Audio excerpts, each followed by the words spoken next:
Morjesta. Pitkästä aikaa uutta videota. Kuluneena kesänä ei tullut ajeltua ja kuvattua niin paljon kuin edellisenä kesinä. Editoinnitkin on jäänyt syksyllä vaiheeseen. Nyt mennään Kuusamoon muutamaksi päiväksi.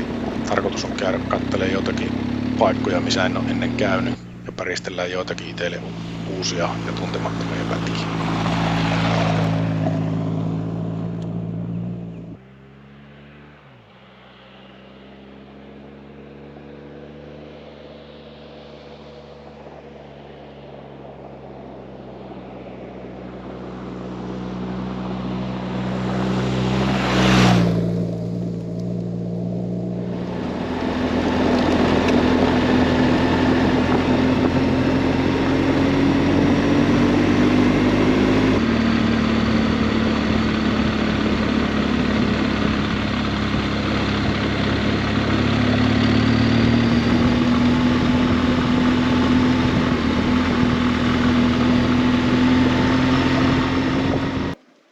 Eipä taida viittiä yrittää tuosta.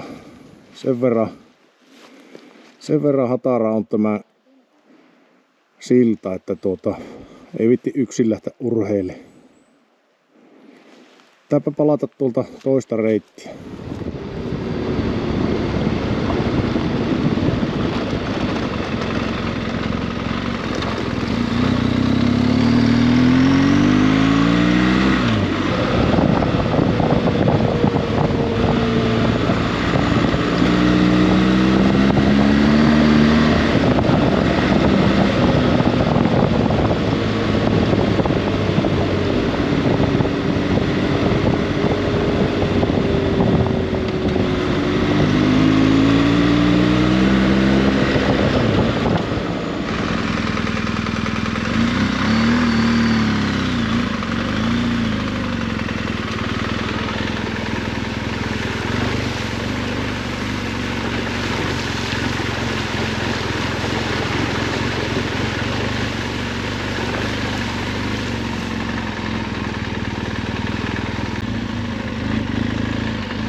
Ei oo kodasta paljon jäljellä. No, keidutaanpa kahvitkin.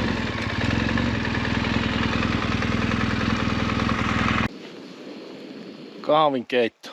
Onhan tullut jo monta tuntia ajettua.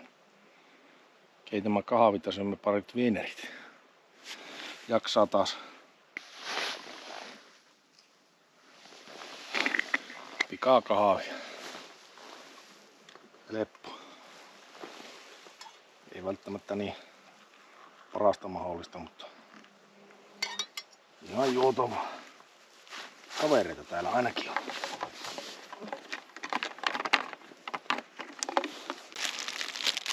Vaniljaviuhka. Nämä on varmaan ihan hyviä. Maistetaan.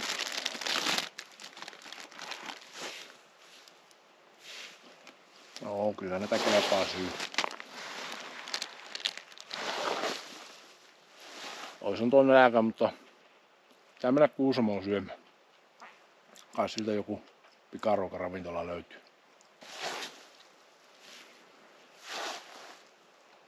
Joo, kävin kattoo sen yhden tienpään, mutta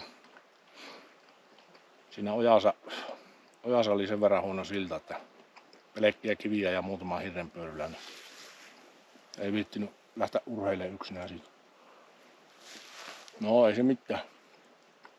Oli suunnitelma selvittää mistä ajeta, jos ei siitä pääse. Eihän tuo paljon tehnyt lenkkiä.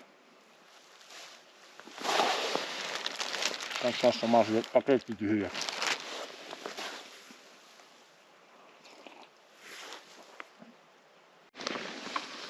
Kahvit on juotu, niin nyt jatketaan matkaa.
Seuraavana aamuna otin suunnan kohti Posion puolella olevaa tukisiirtolaitosta.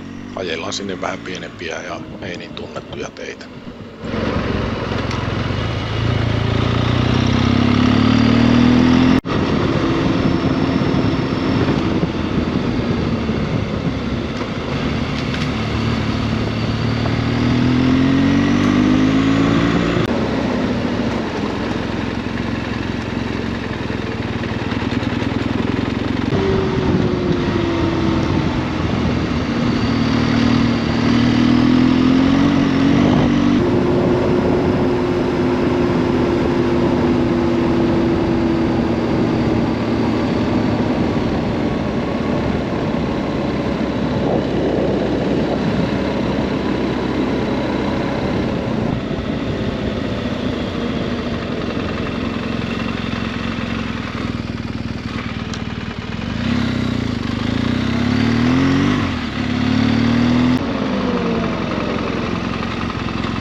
Tukisiirtolaitos.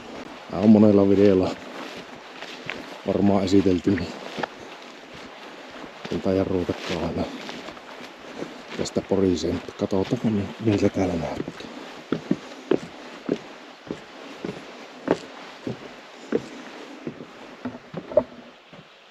Sieltä ne on Kitkan puolelta tullut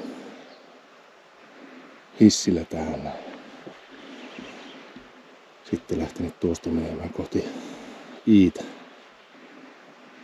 Toki nykyään tie tehty tuohon väliin, mutta ennen se on mennyt tuosta kankaan poikki toiselle puolelle, Livojärvelle. Siellä on linja tuolla sisällä ja se vettää nuo tukit tuonne ylöspäin. Siitäpä näkyy se linja. Siinä on paljonkohan tuossa olisi korkeusero. 5 metriä.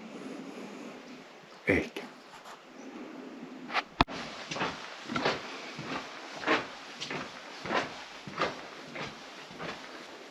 Kyllä täällä katto tulee vastaan kohta.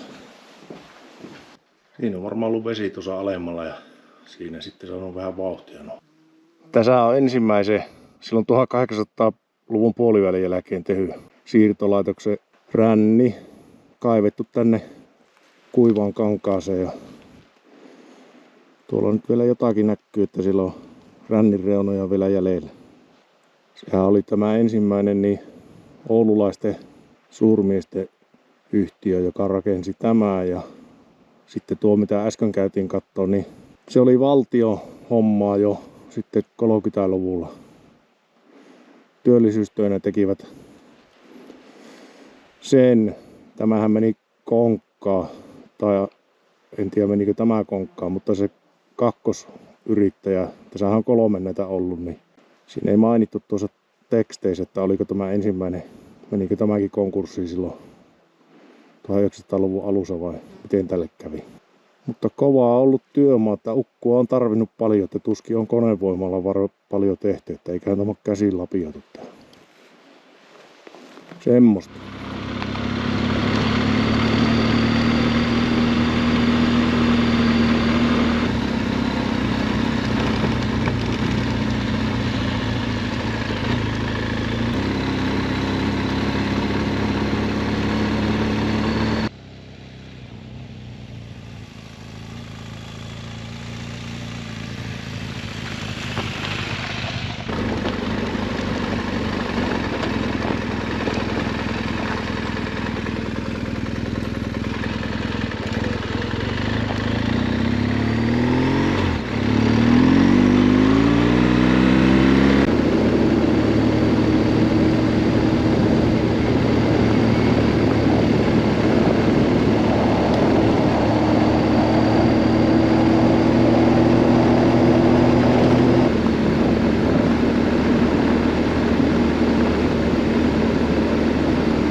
Ei Sarvilampi, kun Suikkalampi.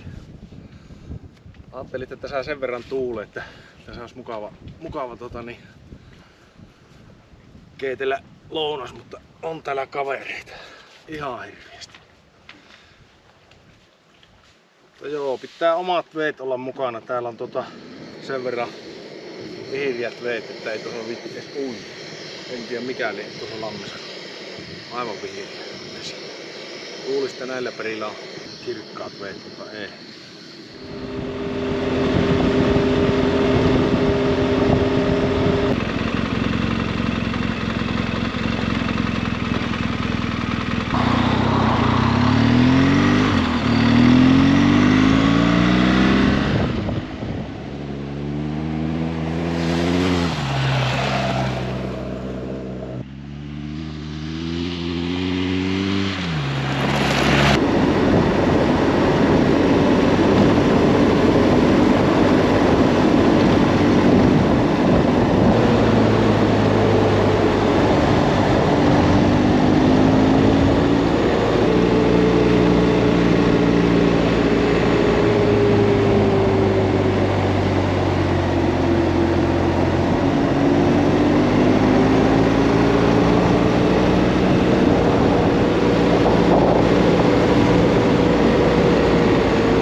Tässä ollaan jo lähellä Piiksitammea.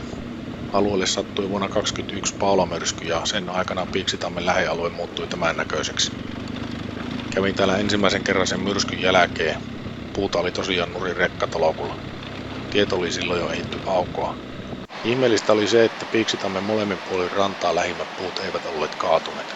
Piiksitammi on hyvä taukopaikka. Siellä on vessa ja uusi laavukin. Ja tuli paikalta ei autiotuloalle onko 200 metriä. Siinä on Piiksitammin autiotupa täällä Kosken alapäässä.